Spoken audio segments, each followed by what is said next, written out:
শেষ পর্যন্ত পিছু হটতে যাচ্ছেন ট্রাম্প। তবে কি যুগের পর যুগ ধরে চলা ইসরায়েলি আগ্রাসন কিছুটা হলেও কমছে? গাজায় ইসরায়েলি আগ্রাসন থেকে শুরু করে মধ্যপ্রাচ্যে মার্কিনীদের দমনপীড়ন নীতি আর একের পর এক ধ্বংসযজ্ঞ যেন একটাই বার্তা দিচ্ছিল, এই নির্যাতনের শেষ কবে।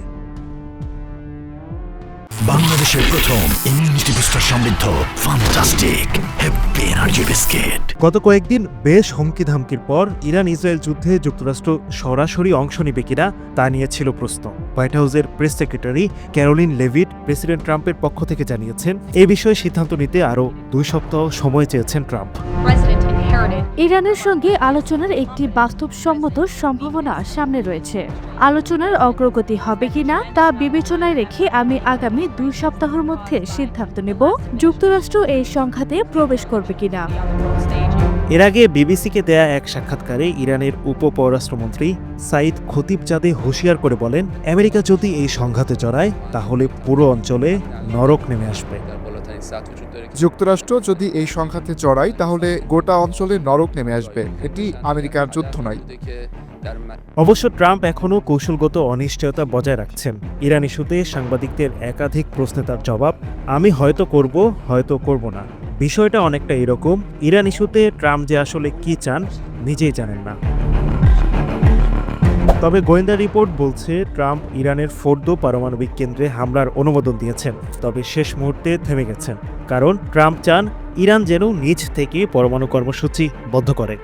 এই 2 সপ্তাহ শুধু ট্রাম্পের সিদ্ধান্তের জন্য গুরুত্বপূর্ণ নয়, গোটা মধ্যপ্রাচ্য এবং বিশ্বের ভূ রাজনৈতিক বাস্তবতার জন্য এক ক্রান্তির সময়। কূটনৈতিক প্রচেষ্টা চলছে। সুইজারল্যান্ডে ইউরোপীয় পররাষ্ট্রমন্ত্রীদের সঙ্গে বৈঠকে বসেছেন ইরানের পররাষ্ট্রমন্ত্রী। মার্কিন মধ্যস্থতাকারী স্টিভ উইটকফ ও ইরানের প্রতিনিধি আব্বাস আরাকচির মধ্যে হচ্ছে একাধিক গোপন ফোনালাপ। তবে মাঠের লড়াই থামছে না। ইসরায়েল দাবি করেছে আরাকের একটি পরমাণু চুল্লি এবং নাতানজের ইউরেনিয়াম সমৃদ্ধকরণ কেন্দ্রে তারা সফল হামলা চালিয়েছে। অন্যদিকে ইরান বলছে তাদের লক্ষ্য ছিল শুধু সামরিক ঘাঁটি, বেসামরিক স্থাপনাগুলো নয়। বাংলাদেশের প্রথম ইমিউনিটি বুস্টার সমৃদ্ধ ফ্যান্টাস্টিক হ্যাপি এনার্জি বিস্কিট। জাতিসংঘ ও মানবাধিকার সংস্থাগুলো উদ্বেগ জানাচ্ছে এই যুদ্ধ ছড়িয়ে পড়তে পারে লেবানন, সিরিয়া, এমনকি পারস্য উপসাগরের অন্য দেশগুলোতেও। আর এইসব কিছু মাথায় রেখে ট্রাম্প ঘোষণা দিয়েছেন, আমি সিদ্ধান্ত নিতে যাচ্ছি আগামী 2 সপ্তাহের মধ্যে আমেরিকা এই যুদ্ধে সরাসরি জড়াবে কিনা।